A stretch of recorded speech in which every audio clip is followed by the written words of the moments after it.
무슨 한도 아니고 넋두리도 아니죠. 십자가는 뭐라고요? 십자가는 능력입니다.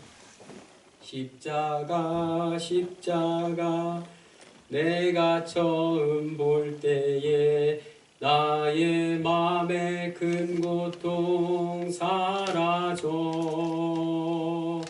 오늘 믿고서 내 눈 밝았네 참 내 기쁨 영원하도다. 아멘. 우리 집 영찬이 영인이가 잘 따라 부르는 찬송가 151장의 후렴입니다. 멜로디가 쉽고 가사의 내용도 단순합니다. 이 찬양의 가사를 한번 자기 것으로 한번 만들어 보세요. 저는 이렇게 정리해 봤어요.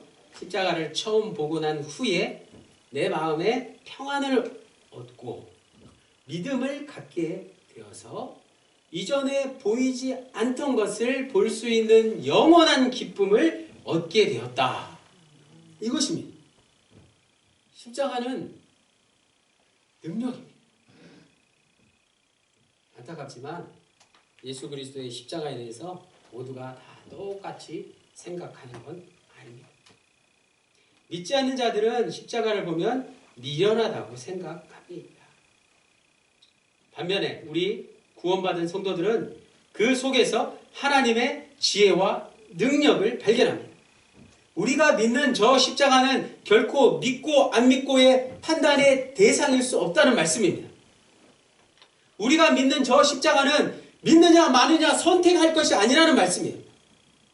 인간의 판단이 대상이 아니라 믿을 수밖에 없는 것이라는 말씀입니다. 왜 그럴까요? 십자가가 왜 판단의 대상이 아닐까요? 십자가는 하나님의 사랑이기 때문에 그렇습니다. 하나님이 바로 그 사랑 그 자체이시기 때문에 세상 그 무엇과도 비교할 수 없을 만큼 크고 뛰어난 하나님을 그 누가 감히 판단할 수 있겠습니까? 오늘 말씀을 통해서 다시 한번 저 십자가를 함께 바라보시면서 우리의 눈이 밝아질 수 있기를 원합니다. 18절 말씀 십자가의 도, 여기서 도는 곧 말씀이라는 단어입니다. 헬라어 로고스라는 말을 번역한 것이죠. 십자가의 도는 십자가의 말씀이라고 번역해도 됩니다. 뜻은 예수 그리스도를 통해서 죄에 빠진 인간을 건지시는 하나님의 구원 사건에 대한 소식을 말합니다. 자, 다 함께 저기 높은 곳에 걸려있는 십자가가 높은 곳에 걸려있기도 하고 십자가는 가장 낮은 곳에 있기도 합니다. 저 높은 곳에 걸려있는 십자가를 보십시오. 십자가를 함께 바라보십시오. 바라보시면서 말씀을 들으십시오. 십자가를 묵상하십시오. 또 삶 속에서 저 십자가를 더 깊이 들여다보시고 더 깊이 묵상하시고 더 확실하게 붙잡으십시오. 그러나 우리의 삶이 십자가에 대해서 모두가 똑같이 반응하지만은 않기 때문에 힘이 듭니다. 다시 말해서 저 십자가를 바라볼 때 내가 죽지 않으면 앞에 드린 모든 말씀, 십자가의 능력도 주님의 구원도 내 삶에 현실이 될 수 없다는 말씀입니다. 오늘 이 시간 우리 모두에게 저 십자가가 다시 한번 구원받은 우리에게 하나님의 능력으로 다가올 수 있기를 간절히 바랍니다. 19절에서 21절 말씀, 바울은 이사야 29장 14절에 있는 그러므로 내가 이 백성 중에 기이한 일, 곧 기이하고 가장 기이한 일을 다시 행하리니 그들 중에서 지혜자의 지혜가 없어지고 명철자의 총명이 가려지리라. 이 말씀을 인용해서 하나님 앞에서 사람의 지혜와 총명은 내세울 것이 못 된다고 주장하고 있습니다. 구체적으로 하나님의 지혜와 비교할 때 세상의 지혜, 그리고 세상의 선비, 또 변론가 이런 것들은 아무것도 아니라는 뜻입니다. 세상에 지혜 있는 자들, 또 세상의 선비로 사는 자들, 또 변론가들, 변호사 같은 자들이 얼마나 부귀영화를 누리고 삽니까? 그런데 그거는 아무것도 아닌 존재라는 그런 사도 바울의 주장입니다. 왜 사도 바울은 이런 좀 우리 공감할 세상 모든 사람들이 공감하기 힘든 주장을 하고 있을까요? 이 세상의 지혜로는 하나님의 말씀을 깨달을 수 없기 때문에 그렇습니다. 21절에 나오는 전도에 미련한 것의 전도라는 단어는 헬라어로 캐리그마, 즉 선포라는 뜻입니다. 전도가 사람을 교회로 데려오는 게 전도가 아니라는 뜻입니다. 우리가 알고 있는 그동안의 전도의 뜻과는 다른 의미입니다. 캐리그마는 설교라는 뜻에 더 가깝다. 예언도 설교고 전도도 설교라는 뜻입니다. 캐리그마는 두 가지 특징이 있는데, 하나는 담임사관처럼 선포의 방식이 있고, 또 다른 하나는 선포의 내용이 있습니다. 하나님께서는 이 세상 사람들의 기준으로 볼 때 선포의 방식과 선포의 내용 모두가 우리가 받아들이기에는 매우 힘든 아주 미련한 것으로 구원을 베푸셨다는 사실이죠. 그래서 아직도 많은 사람들이 예수를 믿지 않고 있고, 믿는 우리조차도 힘이 들 때가 있습니다. 오늘을 사는 현대인들에게 십자가에 달려 인간의 죄를 지심으로 인류를 구원하시는 예수님에 대한 이야기는 여전히 어리석은 이야기처럼 들릴 수 있습니다. 그것을 먼저 인정하고 말씀을 계속 보겠습니다. 22절에서 23절에 십자가에 못 박힌 그리스도. 유대인과 헬라인은 서로 다른 방식으로 하나님에 대한 물음을 던졌습니다. 유대인들은 표적으로 구했고, 헬라인들은 지혜를 찾아서 하나님을 알기 원했습니다. 유대인들의 입장에서 볼 때 십자가에 달린 예수님은 거리끼는 것이었습니다. 걸림돌이었습니다. 힘없이 죽어간 청년 예수를 바라볼 때 유대인들은 하나님의 표적을 도저히 찾을 수 없었던 것입니다.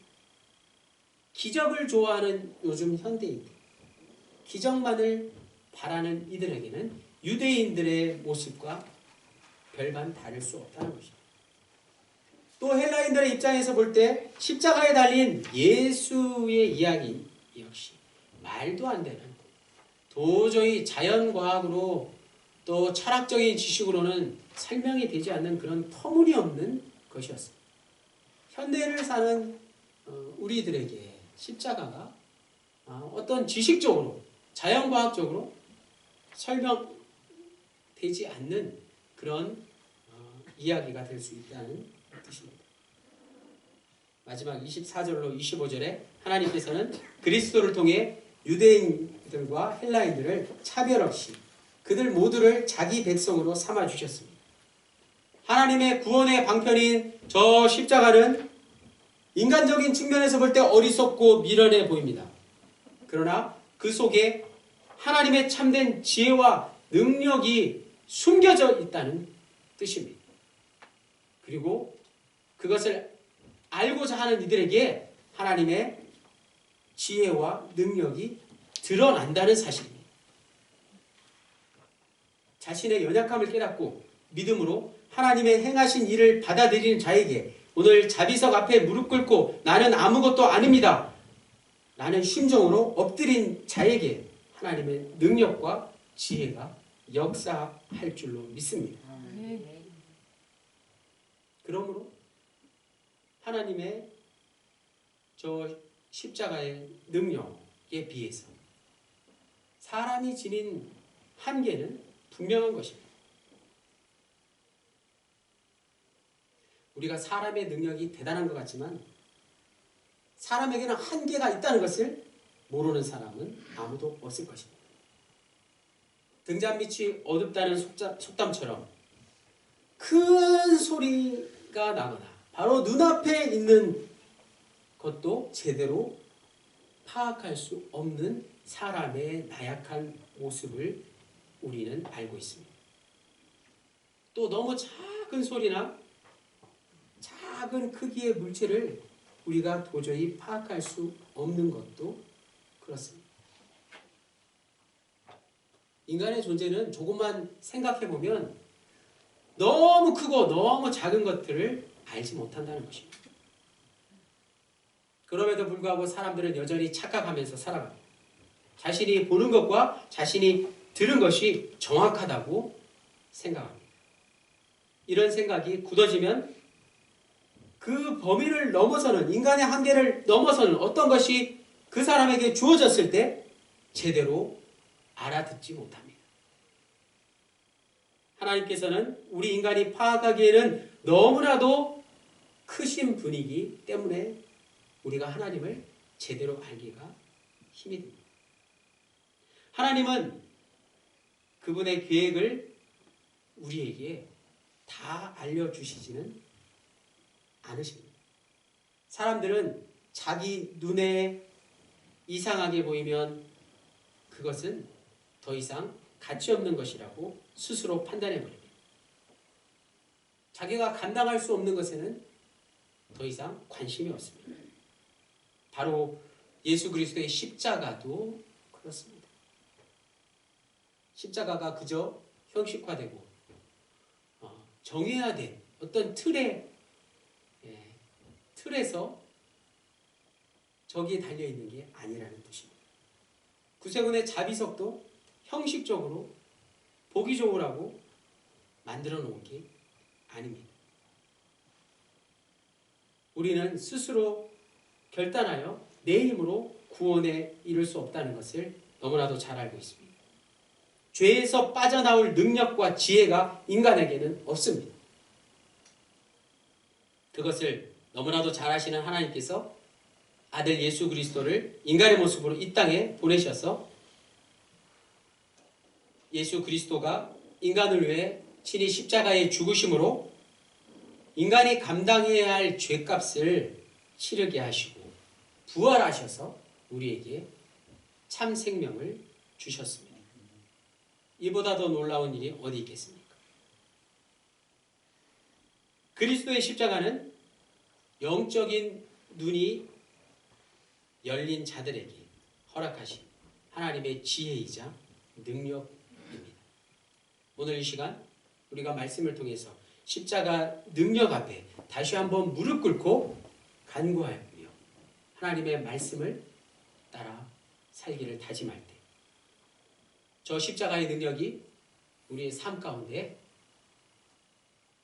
진정 하나님의 능력으로 나타나게 될 줄로 믿습니다. 십자가의 능력 앞에 다시 한번 무릎 꿇고 십자가를 바라볼 수 있는 우리 모두가 되기를 주님의 이름으로 간절히 축원합니다. 기도하시겠습니다. 이 시간 사순절 묵상집에 있는 어리석은 지혜라는 기도문을 읽어드리겠습니다. 경쟁과 스펙의 시대에 저 혼자만 잘나면 좋은 시대에 주님의 십자가의 지혜는 그리 말라 말씀하시는 것 같습니다. 하지만 저희들은 연약하여 이 세상의 어리석은 지혜를 따르게 됩니다. 약한 저희들은 끝까지 십자가를 지고 가시던 주님과 달리 너무나도 힘이 듭니다. 그러나 주님, 그런 어리석은 지혜가 만들어 놓은 세계를 우리는 지금 큰 고통으로 겪고 있습니다. 저에게 용기를 주셔서 이제 보고 싶은 것만 보는 것이 아니라 보아야 할 것을 보고 세상의 고통에 귀를 닫지 않고 세상을 살리는 십자가의 지혜에 귀 기울이게 하여 주십시오. 피 끓는 청춘의 뜨거움만이 아닌 관계로 연결된 주위 사람들과 함께 저희 앞에 해나가야 할 인생의 과업들을 하나하나 잘 풀어나가고 또한 그런 저희들에게 많은 기회가 주어져 도전하고 실패하는 창조의 경험을 쌓아가 건강한 지혜를 갖추어 나가는 시기가 되도록 은총을 베풀어 주십시오. 주님의 십자가의 지혜를 곱씹으며 어리석은 지혜가 만들어 놓은 고통의 시기를 지혜롭게 보낼 수 있도록 도와주십시오. 예수님의 이름으로 기도드립니다. 아멘.